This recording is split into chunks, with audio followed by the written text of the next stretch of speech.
So if it's anything, I think maybe Arsenal going for Mason Mount. Because it looks like they're trying to reinforce the midfield. Looks like the aim's two. Oh, they're gonna have to. Do you know what I'm saying? I don't know if they would have known that he was leaving. Yeah, because you already got the stuff with Xhaka. Jorginho's only meant to be depth. Party, we don't really and even know the about Xhaka thing, yeah, that's only come out now. When they were winning, there weren't no murmurs of man leaving. Yeah, I didn't know anything about his contract personally though, because it's meant to be expiring this year, right? I don't know, bro. I think that's the case. Like I think the contract's expiring and he's going on a free. I don't think they're selling him. Fuck me. Is that the case, guys? Is he leaving on a free? I think that's the case. Because if so, that's peak. Because with the Kante comments, I know Kante's been linked with Arsenal, but I think he's re-signing with us. I don't think he goes to Arsenal. He said he's got a year left, bro. Oh, he's got a year left. Oh, okay. Selling him for 15 million. That's what I'm saying. So, like, yeah, like they wouldn't have known he was leaving because I had heard no murmurs of him leaving when they was on this great run of form. I didn't hear anything. I was hearing about them reinforcing and bringing in players. I didn't hear about no one leaving. And I ain't heard no news on this Saliba contract either. That's gone very quiet. You know what I mean? Like they've come out saying that Xhaka has pretty much agreed to this 300 grand a week contract, and like it's minor details at this point. But bro, ain't no news of this Saliba thing. And I'll tell you what, blood, after you man bottle this thing, bruv, he ain't signing that contract either. You watch, keep an eye out for Saliba. I hope he leaves. Go find yourself a better club with a better mentality and better fan base and stay the fuck away from Arsenal. Saka, like I can't lie, 300k for Saka right now is a bit mad. Only because like he hasn't done anything yet for that wage. Like you haven't won anything. Do something, because like maybe 200k and bonuses like incentivize it. If you win the league title, you get a certain bonus or something. That makes sense. Yeah. 300k outright, you have won nothing. You have done nothing. You're in the FA Cup win in 2020, let alone now. Yeah, no, he's not done up in the clutch moments. He ain't done anything. He ain't won nothing, bro. Like not like that. Do you know what I'm saying? 2 GNA since February, bruv. Is it really? Yeah, like with the Hazard Saka comparisons, they said 10 GNA away. He's got 2 GNA since then. Wow, since Feb. You see what I mean? Yep. You know what's mad? Yeah, like. I love to see these things because they done the same thing with Rashford, innit? Like they said, oh, Rashford's only scored 2 goals in like 15. I didn't even realize, you know, like that. I didn't even realize because you know what it is, yeah. Everyone always does the GA thing, yeah. And this is why I say, yeah, you have to look at how many games these guys got their GA in. Because a lot of these guys stat padding games and have like little streaks, and then over the course of the season, it looks like they've been consistent. When in fact, Mason Mount last season, right there. Yeah, and it looks like it, bro. And Ronaldo done the same thing last season, bro. He scored 2/3 of his goals, I think, in like 9 games or something like that. You know what I mean? And it's just like, what the fuck, bro? You know what I mean? Him and Mount both hauled out Norwich all the last season. Them man, I think they scored 3. I think Ronaldo scored 3 hat-tricks and a couple braces or something like that.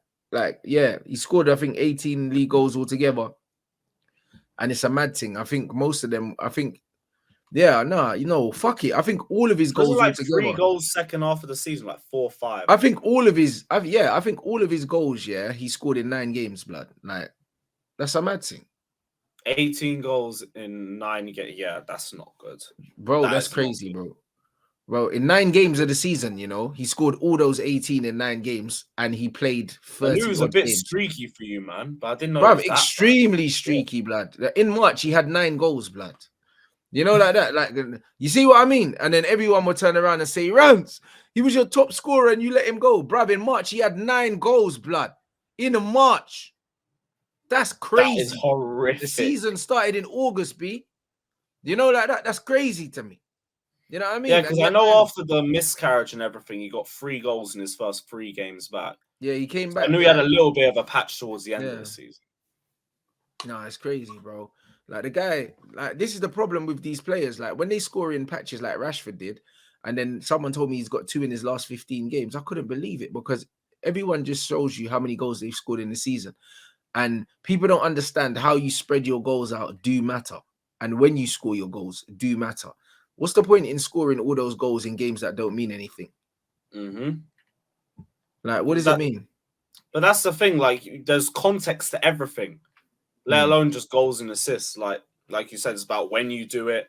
It's about what did the goals win you? Like, for example, Willian 15-16, people say he's the one guy who carried us when we were in our shit period under Mourinho. His goals contribute to 1 point. Like, most of them were just free kick goals in games that we lost like 3-1 or 2-1. There was like one that got us a draw. Maybe a few clutch goals in the Champions League, but like that was it. That's it. Same thing with Mason Mount. Most of his goals against Norwich, bottom half of the table. Kai Havertz, most of his goals against bottom half of the table. I saw someone say he's got 7 goals this season, and he's our top goal scorer. But people still say, oh, you're slagging off our top goal scorer. Who cares about our attack? It's the worst attack in 99 years. Yeah, that's 99 years. Whoa, that's My a dad long weren't time. even alive to see a worse Chelsea attack than what I've seen now. Bro, man said 99 years, bruv. Listen, maybe your granddad weren't alive. Talk about your dad, blood. No, that man said 99 years. Fuck me, bruv. That's nearly 100 years, G. 99 years of football. Man will say we have no history and everything like that. We were bums before Roman and everything. How many years of bums were better than what we have now? Yeah, facts. Stuff, yeah, like I don't even want to get into it, but bruv, like people will defend this shit. It is what it is. I'm at a point now where I'm celebrating goals per game, let alone even wins and everything, because we're that shit up front. People want to back this attack. It's long. Nah, facts only, bruv. Do you know what I mean? That's actually fucking crazy, bro. It was good to see us score twice, though. That's our last point of the season. So might as well enjoy it. But that's like, bro, but at least you can enjoy it because it's like you're not really playing for anything. Do you know what I mean? And if you don't get any sort of European football and you just have to focus on the league next season, I think that could be a massive, massive advantage for Chelsea.